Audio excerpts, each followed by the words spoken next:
हम उन शुभ संयोगों के अवहेलना नहीं कर सकते जो ईश्वर ने हमें दिए हैं।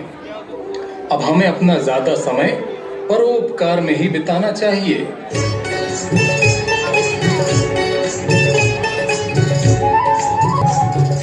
अरे, यह शोर कैसा? लगता है किसी भव्य आत्मा का आगमन हो रहा है। चारों दिशाओं में जयकारे गूंज रहे हैं। प्रिय, मैं आपको बताना ही भूल गया, यह तो मुनिराज भद्रबाहु के आगमन की घड़ी है। अहो भाग्य हमारे! चलिए उनके स्वागत के लिए हम प्रस्थान करते हैं। मुनिवर आज मेरी कुटिया में आए हैं, चलते फिरते चलते फिरते सिद्ध प्रभु आए हैं। मुनिवर आज मेरी कुटिया में आए हैं, मुनिवर आज मेरी कुटिया में आए हैं।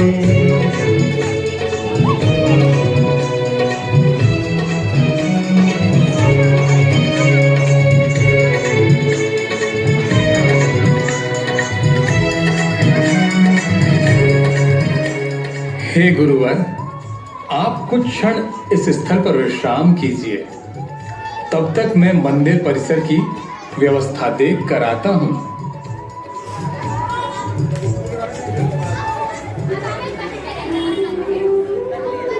हे गुरुवर, मेरा मन बड़ा व्यथित है। मैं आपसे कुछ कहना चाहती हूँ। अपार धन होने पर भी अब तक मेरी गूंज सुनी है। आप तो त्रिकालदर्शी हैं। कृपया बताएं, मुझे संतान प्राप्ति का सौभाग्य प्राप्त होगा या नहीं? पुत्र दर्शन का सौभाग्य तो तुम्हें प्राप्त होगा देवी, किंतु पुत्र का मुख देखते ही तुम्हारे पति दीक्षा ले लेंगे और पुत्र भी मुनि वचनों को सुनकर युवावस्था में वैराग्य ले लेगा।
मन करता है नाचूं, गाऊं और सारी नगरी पर रत्न लुटाऊं। पर आप कह रही हैं कि किसी को कुछ ना बताऊं। हाँ, मुझे अपने घर धारण की बात को गुप्त ही रखना होगा। स्वामी को इस बात का पता भी नहीं चलना चाहिए। पर क्यों स्वामिनी? क्योंकि मुझे अब तक याद है मुनि श्री के वचन कि यदि स्वामी ने संतान का मुख देख लिया तो अनर्थ हो जाएगा। लेकिन इस बात को आप कैसे गुप्त रखेंगी स्वामिनी? चंद माह पश्चात आपका बड़ा हुआ उदर स्वयं भी सारी कथा कह देगा। वही तो सोच रही हूँ चंद्रा कि क्या उपाय किया जाए जिससे संतान प्राप्ति का सुख पति के बिछोह में ना बदल जाए।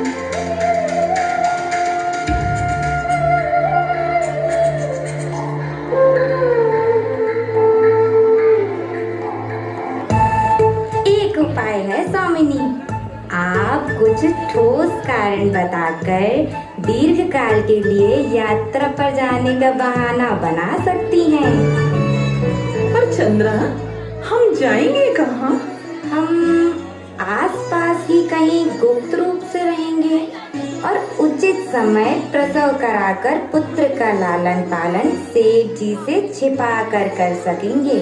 अरे तू तो बड़ी बुद्धिमती है रे चंद्रा, समस्या का सही समाधान कर दिया। मैं आज ही स्वामी से बात करती हूँ।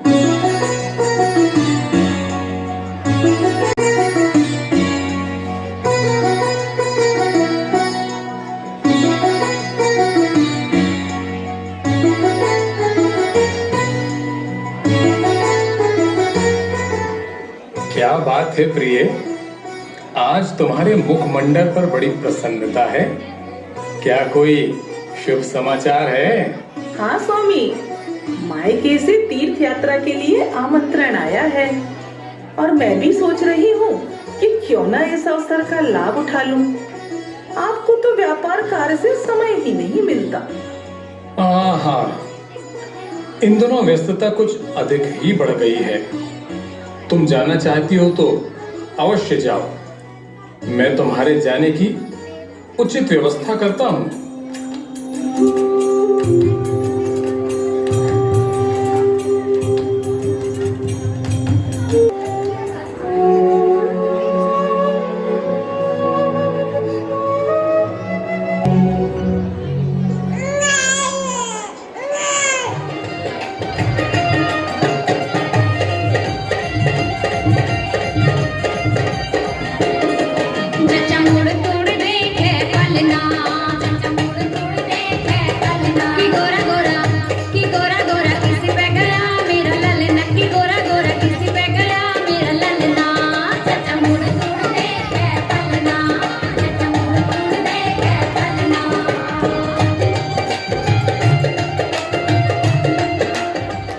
कितना सुंदर मुख है इसका, बिल्कुल आपके जैसा। हमारी योजना सफल हुई और किसी को कानों कान खबर भी नहीं हुई। विधाता का ये कैसा खेल है, इतने वर्षों बाद अपने ही पुत्र के जन्म की सूचना को गुप्त रखना पड़ रहा है। स्वामी इसका मुख भी नहीं देख सकते। अब गुप्त रूप से हम इसका पालन कैसे करेंगे? धीरज रखो स्वामिनी, भगवान ने यदि यहाँ तक मार्ग दिखाया है तो आगे भी वही मार्ग दिखाएंगे। अच्छा चलती हूँ, लल्ला के कपड़ों का ढेर लगा है, जाती हूँ घाट पर।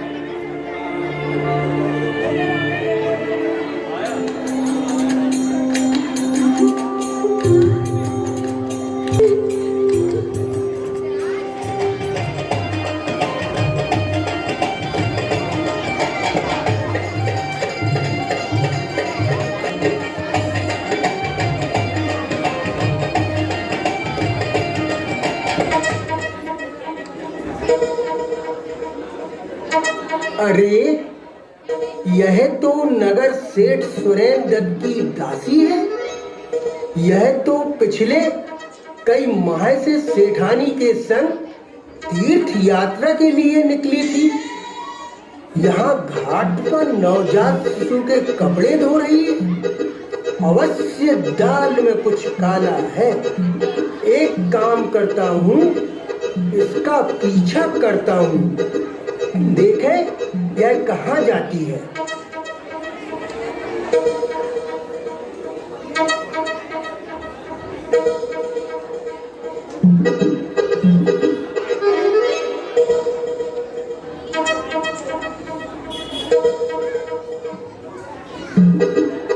तो यह मामला है, सेठानी ने पुत्र को जन्म दिया है, वह भी सबसे छिपाकर। अभी सेठ जी को इस बात की सूचना देता हूँ।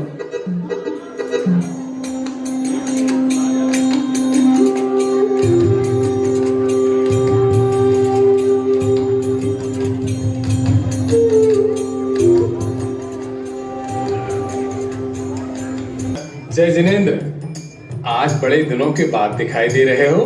धृष्टता के लिए क्षमा करें, पर कुछ आपको दिखाना चाहता हूँ। तत्काल ही मेरे साथ चले। अरे पर कुछ बताओ तो सही, ऐसा क्या दिखाना चाहते हो, वह भी अभी मुझे साथ ले जाकर। क्षमा चाहता हूँ सेठ जी, पर छोटे मुंह कहीं बड़ी बात न निकल जाए, इसीलिए आप स्वयं देखें और विचार करें।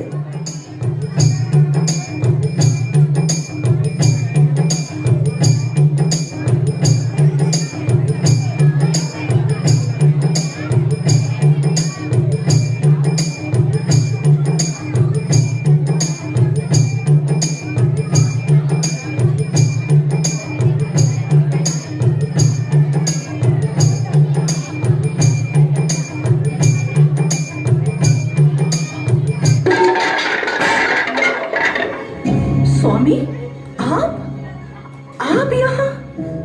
आप यहाँ कैसे? हाँ, मैं पाखंडी औरत, तूने इतनी बड़ी बात मुझसे छिपाई। सच सच बता, क्या यह मेरा अंश है या फिर? ऐसा न कहे स्वामी, यह आपका ही अंश है। किंतु मुनिराज जी की भविष्यवाणी थी कि पुत्र का मुख देखते ही आप वैराग्य धारण कर लेंगे। इसी कारण मुझे आपसे और संसार से छिपाकर इसे जन्म देना पड़ा। मैं आपको खोना नहीं चाहती थी।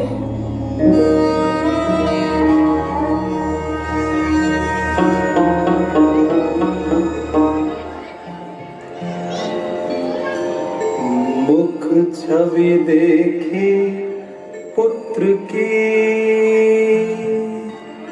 जाग उठा वैराग्य। कौन समझ सकता यहाँ किसका कैसा भाग्य। क्षण भर में ही छट गया माया का अंधियार।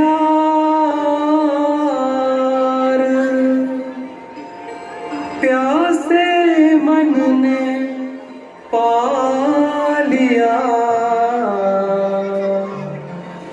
दीक्षा का उजियार। नगर सेठ वन को चले, वस्त्राभूषण त्याग। कष्ट सभी अपना लिए,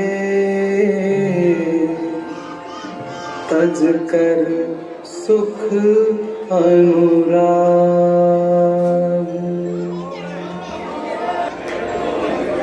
पुत्र मोह में डूब कर सेठानी भयभीत। रचने लगी उपाय वह, बढ़े पुत्र की प्रीत। नाम रूपता पुत्र वह, फूलों से सुकुमार। महलों में रखा उसे रक्षक पहरेदार। सुख सुविधा की वस्तुएं चुन चुन रखी बटोर।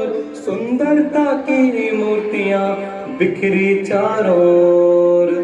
दिन बीते कब रात हुई, हुआ न उसको मान। सूर्य चंद्र की बात क्या, छू न सकी पवमान।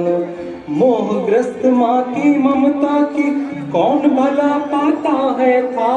एक एक कर युवा पुत्र के रच डाले 32 विवाह।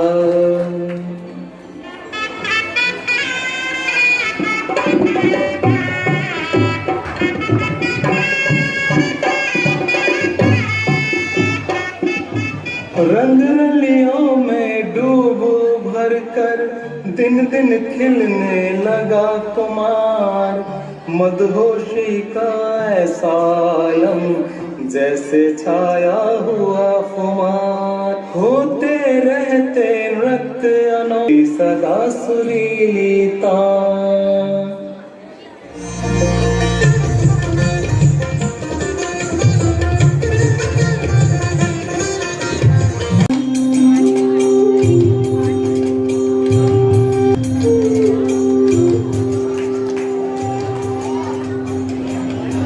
हो, एक व्यापारी आपसे मिलने की आज्ञा मांग रहा है। उपस्थित किया जाए। महाराज की जय हो। सेवक आपकी सेवा में रत्न जड़ित कंबल लेकर उपस्थित हुआ है। आपकी आज्ञा हो तो दिखाऊं महाराज। अवश्य दिखाइए।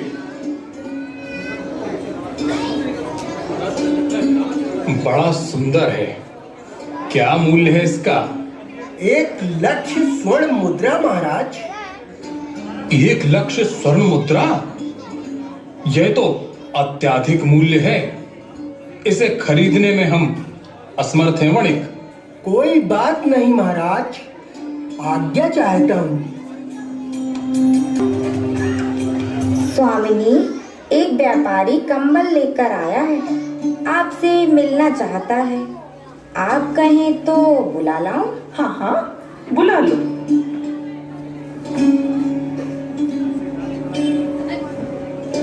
सेठानी जी, एक अद्भुत कंबल लाया हूँ, अगर आप कहें तो दिखाऊं?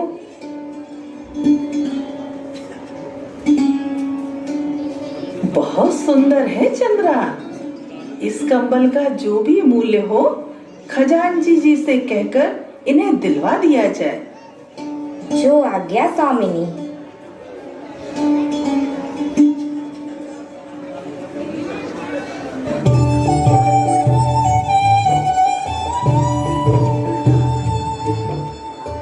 प्रणाम माताश्री, बड़ी प्रसन्न दिख रही हैं।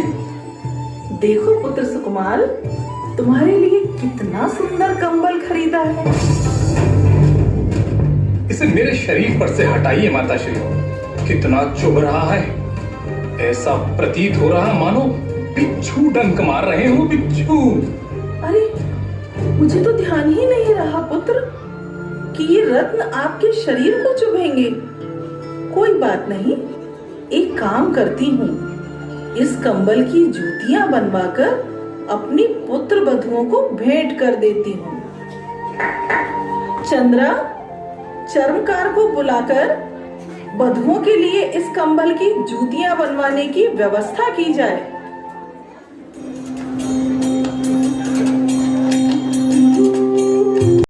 बड़ी विचित्र सी बात है। आज हमारे शयन कक्ष के बाहर एक रत्न जड़ित जूती मुंडेर पर रखी हुई थी। शायद कोई पक्षी धोखे से ले आया। सेवक, वह बहुमूल्य जूती हाजिर की जाए।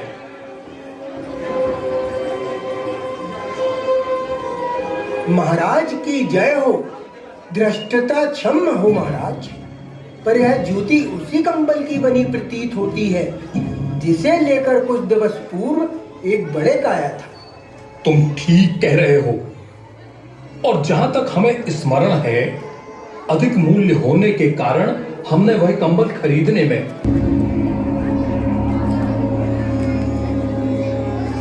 पर हमारे राज्य में ऐसा कौन धनवान है जिसने उस कंबल को खरीदकर उसकी जूतियां बनवाई? महाराज, सेठानी यशोभद्रा हमारे राज्य में सर्वाधिक समर्थ है। उनके पुत्र सुकुमार की विलासिता के चर्चे तो प्रजा में खूब प्रचलित हैं। सुना है कि सुकुमार की काया को सूर्य चंद्र की किरणें भी नहीं छू पाती। हमारे गणमान्य नागरिकों में ऐसे श्रेष्ठी भी विराजते हैं और हमें ज्ञात भी नहीं। सेवक, सेठानी यशोभद्रा को सूचित करो कि हम स्वयं उनके घर जाकर उनसे और उनके पुत्र सुकुमार से मिलना चाहते हैं। जो आज्ञा महाराज।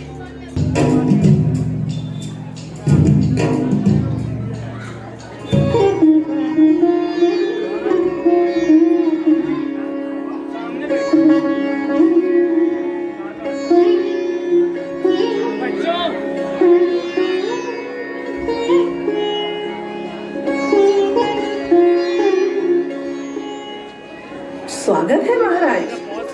अहो भाग्य जो आप हमारे ग्रहण कीजिए। पुत्र सुकुमाल, आप भी आसन ग्रहण कीजिए।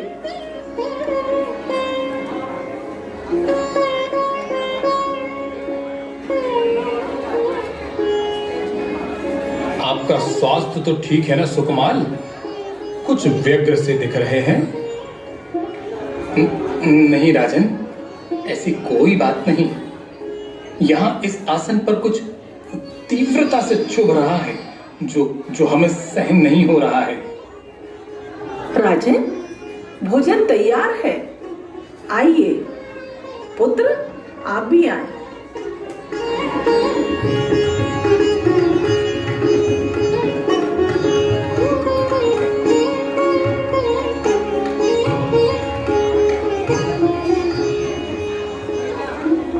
अति उत्तम भोजन।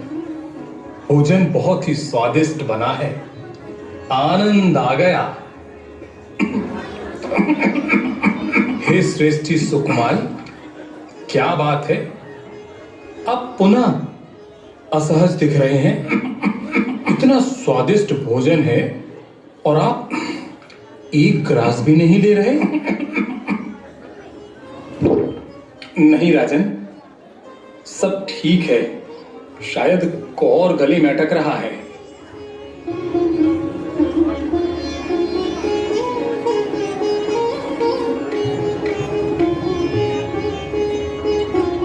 सुकुमाल, जाइए, आप विश्राम कीजिए। आपका स्वास्थ्य कुछ ठीक प्रतीत नहीं होता। हाँ पुत्र, जाओ, अब तुम विश्राम करो। दुष्टता क्षम्य हो महाराज, आज्ञा चाहता हूं। देवी, अशिष्टता ना हो तो आपके पुत्र के बारे में कुछ प्रश्न पूछना चाहता हूं। अवश्य पूछे महाराज। आपके पुत्र को 3 व्याधियां जान पड़ती हैं। आप उनका उचित उपचार क्यों नहीं कराती? व्याधियां? मेरे पुत्र को? कौन सी व्याधियां महाराज? मैं भी तो जानूं।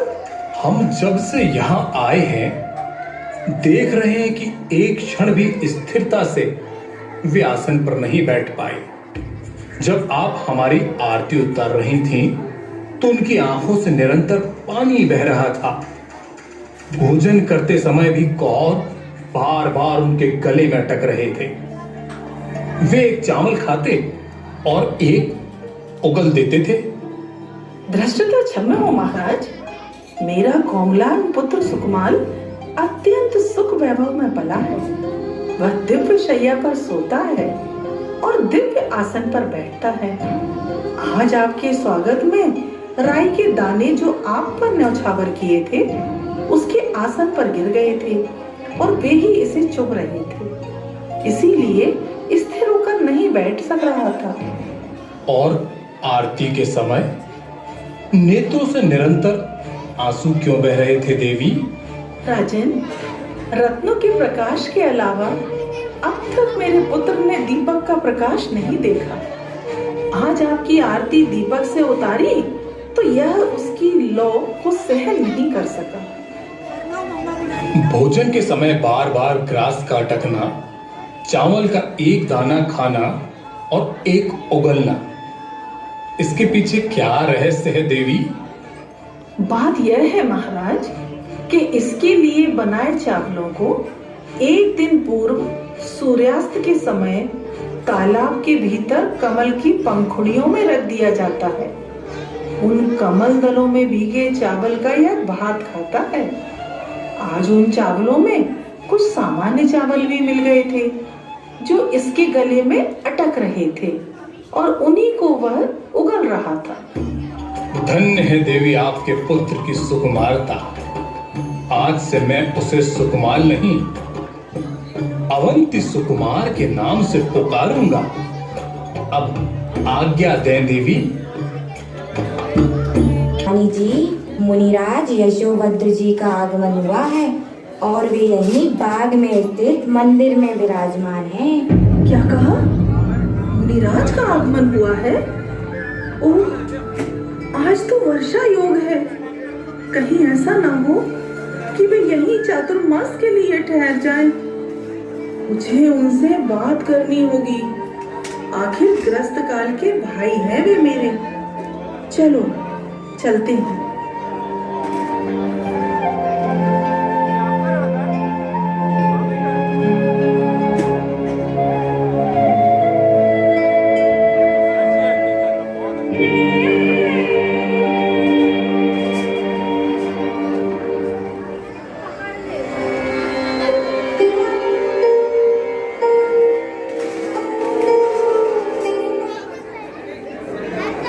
हे मुनिवर, पुत्र सुकुमार मेरी इकलौती संतान है। मुझे उससे बहुत स्नेह है। आपके उपदेशों को सुनकर वह दीक्षा ले लेगा। उसके वियोग में मैं जीवित नहीं रह सकूंगी मुनिवर। तुम्हारा स्नेह उसके लिए कारागृह बन चुका है देवी। तुमने उस जीव के कल्याण के सभी मार्ग बंद कर दिए हैं। उसकी आयु अब अल्प ही रह गई। अब तो चेतो और उसे आत्म कल्याण के मार्ग पर अग्रसर होने दो। नहीं नहीं, मैं कुछ नहीं सुनना चाहती। आप अन्यत्र विहार करें मुनिवर। पुत्र मोह ने आपको अंधा बना दिया है। आज वर्षा योग है, अन्यत्र जाना संभव नहीं है। चातुर्मासिक प्रतिमा योग से यहीं रहना पड़ेगा। अब आप प्रस्थान करें। भगवान जिनेंद्र आपका कल्याण करें।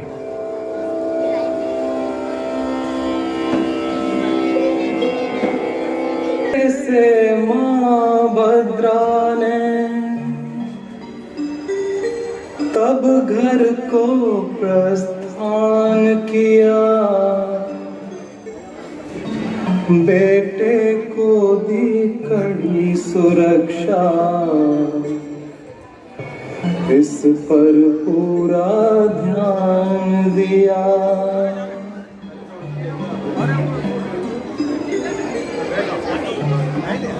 सुकुमाल के सुख वैभव में पड़े न कुछ व्यवधान,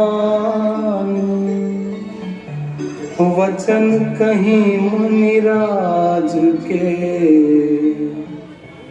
पड़े न इसके कान।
हुई पूर्णिमा कार्तिकी, पूर्ण हुआ वर्षा का योग, अवधि ज्ञान से जाना मुनि ने, अब आए शुभकारी योग।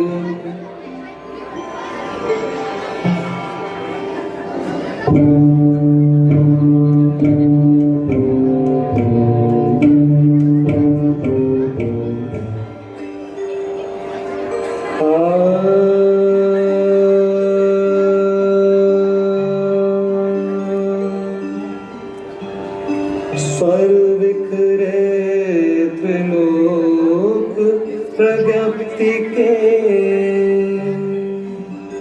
होने लगे सर्ग पर सर्ग।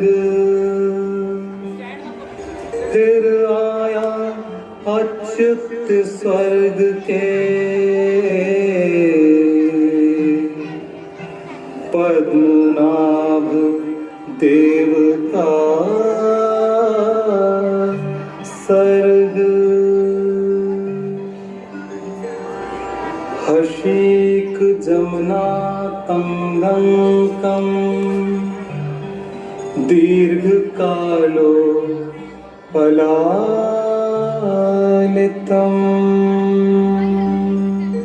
जाके नाकौ कसा सौख्यम नाके नाकौ कसा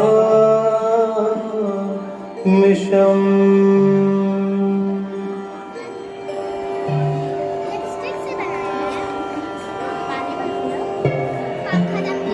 याद आ गए सुकुमार को विगत जीवन के उपसर्ग।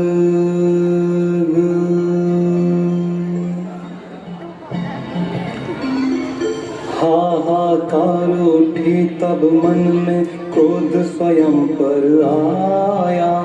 अरे अरे यह क्या कर डाला, क्या खोया क्या अब तक पाया। अंतर द्वंद चला तेजी से मुक्ति कामना जागी।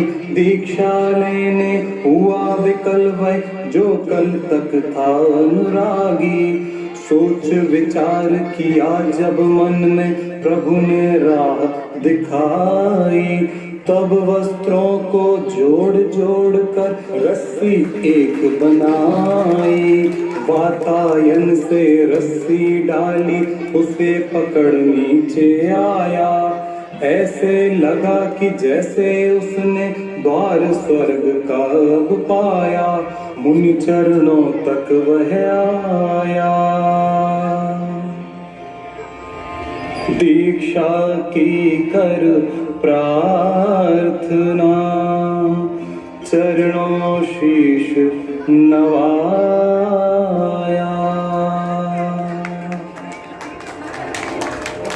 वत्स, तुमने सम्यक विचार किया है। चंद्रमा, सूर्य, ग्रह, नक्षत्र आदि तो अस्त होकर पुनः उदित होते हैं। ऋतुएं जाने पर बार बार वापस आती हैं, किंतु यह मनुष्य जन्म बार बार नहीं मिलता। अतः तुम्हें आत्महित का एक भी अवसर नहीं चूकना चाहिए। अब शीघ्रता करो वत्स, तुम्हारी आयु के मात्र 3 दिवस ही शेष बचे हैं। 3 दिवस ही शेष बचे हैं। 3 दिवस ही शेष बचे हैं। 3 दिवस ही शेष बचे हैं।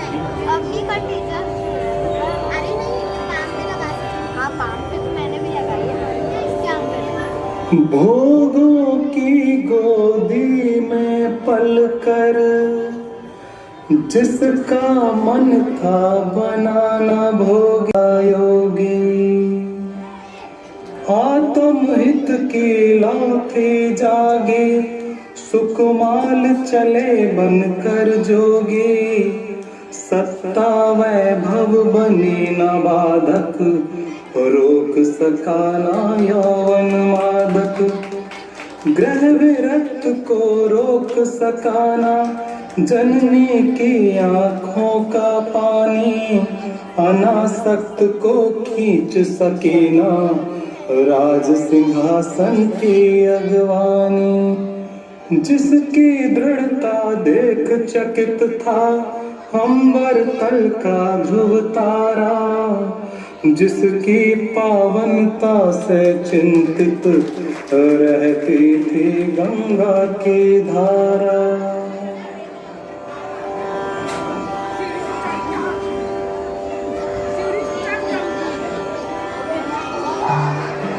था समाधि में लीन विरागी, बीत रहे थे दिन और रात, बेटे संग शयालिनी आई, रुधिर गंध को करती ज्ञात।